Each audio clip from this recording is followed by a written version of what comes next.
Hey, what's going on everyone? This is Kiba, coming back with another Guild Wars 2 video. I want to talk about the new balance changes that will be coming out on the October 4th patch for Guild Wars 2. And in my opinion, these are some of the most insane balance notes that I've seen in recent years.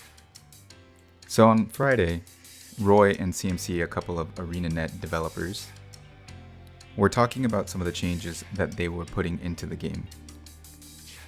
They're going to bring back skill-based gameplay and competitive modes from a lot of the changes that I saw, including removing 300-second cooldown traits, such as the Defy Pain on Warrior, and also reworking passive abilities so that they activate when using another skill in the game, making it more engaging and overall promoting healthier game mechanics.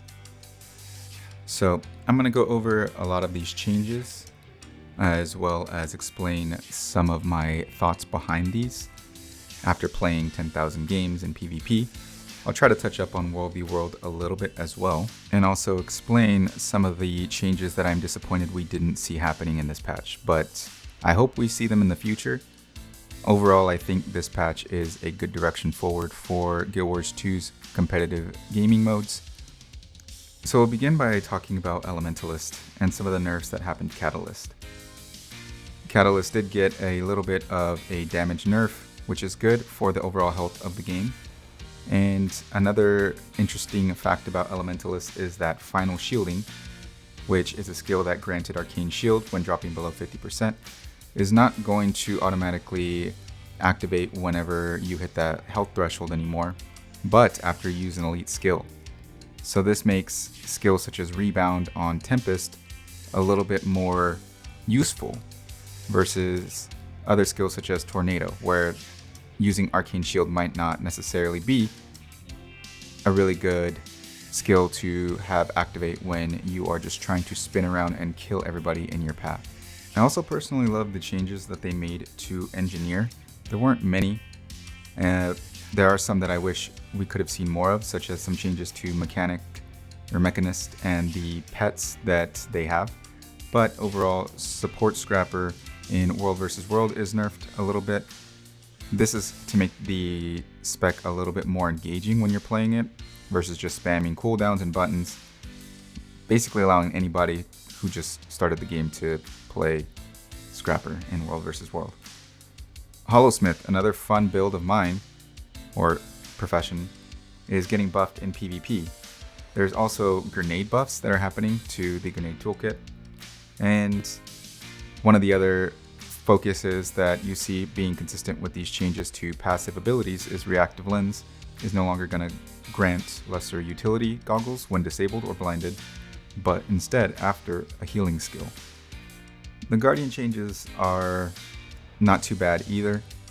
Only Dragon Hunter and Firebrand got a little bit of changes here. So core Guardian's traits seem to be pretty healthy in the eyes of the ArenaNet developers.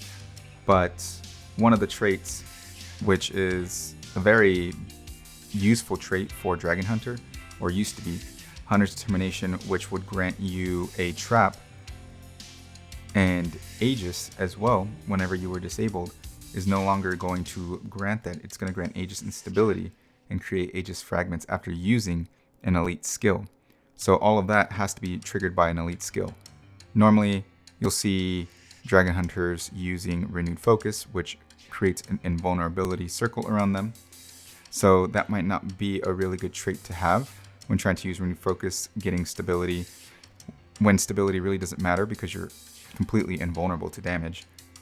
But when using skills like Dragon's Maw, it might actually make that ability a little bit more defensive than it used to be. Now, unfortunately for Firebrand mains in World vs. World, Firebrands are going to be nerfed a little bit. The Mantra of Liberation is reducing the ammo count from 3 to 2 in World vs. World and increasing the ammo charge time. So basically what they're trying to do is they're trying to make it less appealing to just run 10 Firebrands in a lot of the open world fighting. And personally, I do like those changes, but I could see a lot of Firebrand mains being very upset by these. Now, to talk a little bit about Mesmer, this is a really interesting change. I don't really care too much about any of the traits that might have been changed or that any of the damage multipliers. I'm more interested in the distortion ability coming back to Chrono and also being added to Virtuoso. So this is going to make Chronomancer's gameplay a lot more different than it used to be. And also Virtuoso, they're going to have the ability to create new combos, strategize attacks a little bit better as well. And ultimately, it's going to give players who have a very high experience level the ability to make very, very good plays on these two specific builds now that they have distortion. So you'll probably start seeing a lot of people playing Chronomancer now that they have distort back, using continuum split, being able to double distort. Just a lot of high-level gameplay that you can see from players who have probably played that class for hours on end. There are some changes that you will see to some of the skills. I will link the patch notes below if you haven't seen them, and also link the VOD that was live streamed on Twitch for the entire balance, so you can also see how they work in the game as the devs were playing them on their dev servers. Now, Necro didn't get touched much. I'm kind of disappointed, but I'm also not surprised. This is just confirming that Necro is actually ArenaNet's favorite profession, especially for the balance team. They did some Scourge changes to World vs. World, but for PvP, what disappointed me was not seeing any Harbinger changes, any sort of other changes, but some of the changes that I will talk about are overall for the entire game mode, and that will be at the end. Now, I do like some of the Ranger changes. They're very, very interesting. The first notable change is the Stone Form trait. Once again, they are no longer granting lesser Signet of Stone, which negates all physical damage to you as a player on Ranger when dropping below 50% health, but instead it grants lesser Signet of Stone after using an elite skill. This is really interesting. I do like it. Some of Ranger's elite skills are very, very good, such as one man wolf pack and the Call of the Pack as well. So I think this will make for a lot more satisfying gameplay from Rangers. Druids as well got a massive support buff. So that I do like to see classes that were predominantly support focused getting buffs and bring them back into the game mode. We might be able to see some support Druids now in Conquest game modes in tournaments as well. But one of the big changes was that they removed the channeling for one of the Druid skills to make it a little bit better, because from the stance of the ArenaNet developers, it was virtually impossible for anyone to get off a 7-second channel and also be alive at the end of it. Soul Beasts now have pet swap, and that was something that was taken away a couple years back, but they are able to swap pets now, and they can also swap pets in beast form. I believe the way that this is accessible to them is through a trait though, so not all soul beasts can. They would have to sacrifice using another ability. So that, like I said, once again, really good, promotes very good build diversity. I'm a huge fan of seeing this change come out. Revenant, getting some changes for Rev are pretty nice. However, they don't seem to affect the Herald class or Condi Rev as much, I believe. So Condi Rev is getting a buff. However, it really doesn't seem like much. Previously, Condi Rev was really, really strong because Resistance was able to grant immunity for all conditions. And now that they've changed it to only grant immunity to non-damaging conditions, it still really doesn't have any place in the meta, in my opinion, when you have massive amounts of condition damage that can hurt. Perhaps they could have changed this and done some cleansing ability with it, whereas Resistance cleanses on that specific build or class. I think that would have been a lot better for Condi Rev if they really wanted to make that a specialization or a build that was playable in Conquest. Now the quickness on Herald's trait, I believe it's Draconic Echo, now grants Might. Not too much of a huge change there, just basically means that you're not going to be able to attack as fast in some instances. And Vindicator can now dodge twice. They did also change a few more of the abilities for those dodges. I believe you can read them again on the patch notes, but yeah, that was very huge to me to see that they are getting 2 dodges. Now Spectre, I do like what I see happening here, at least with Theif overall. The instant reflexes trait no longer grants evasion when dropping below 50% health, and now grants evasion after using an elite skill. I don't know how much this is going to benefit many Theif mains. As I try to comprehend, Daggerstorm already grants evade, so that's the only one that I see where it would benefit.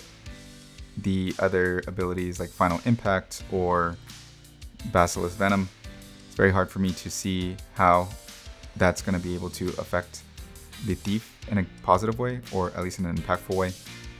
Not too familiar with how it would be utilized for Spectre, but maybe someone in the comments below could tell me how that would work. Aside from that, the Shroud for Theif has been scaled down basically by almost half. So that makes Theif a little bit more killable than before. The Spectre was a very strong class. You would see them quite frequently in all high-level game modes, and they were basically impossible to kill with how much mobility, the Shroud, and the damage that they had. So I really like to see these changes happen, and once again, I think that there could be a little bit more done to Spectre and Shroud overall that could make it a lot healthier for all game modes. And now we're going to talk about my favorite class. This is actually the class that I believe that ArenaNet is now showing that is their favorite class, and that is Warrior. The one class that I've played basically for the entire time that I've played Guild Wars 2. Warrior is getting the complete makeover.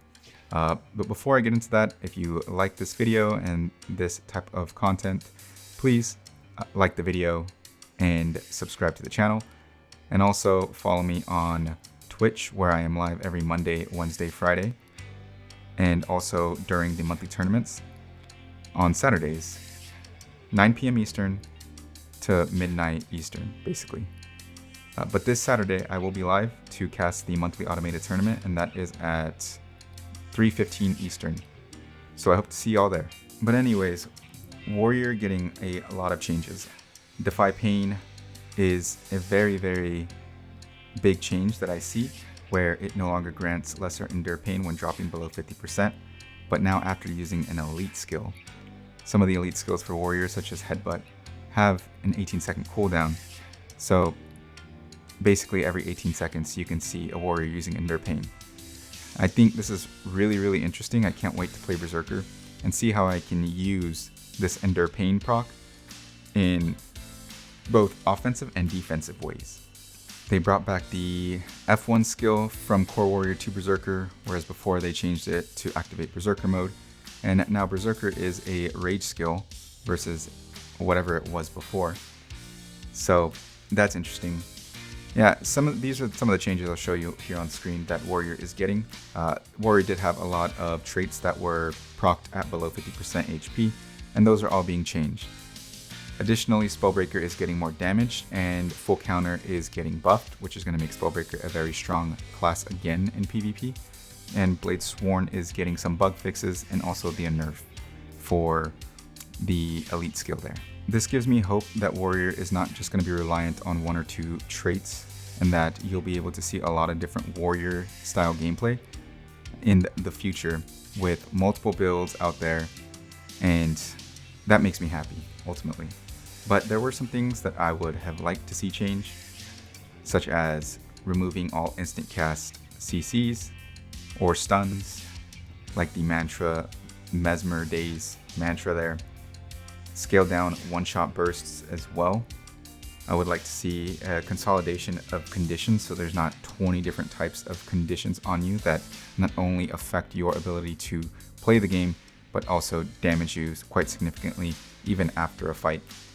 Reduction of AoE radiuses would be nice, such as the reduction of trap AoEs and also the effectiveness of traps, in my opinion, would make for a better and more engaging game mode. And also removing runes that only apply to half the classes in game. I speak a lot on traps, but that is really the main thing that I see, like Rune of the Trapper, that is only able to be utilized effectively by only a handful of classes. But what do y'all think? I want you to let me know in the comments below if you think anything differently, or if you think that any of what I'm saying is completely wrong or right. Anyways, I will see y'all in the next video, and have a great rest of your day.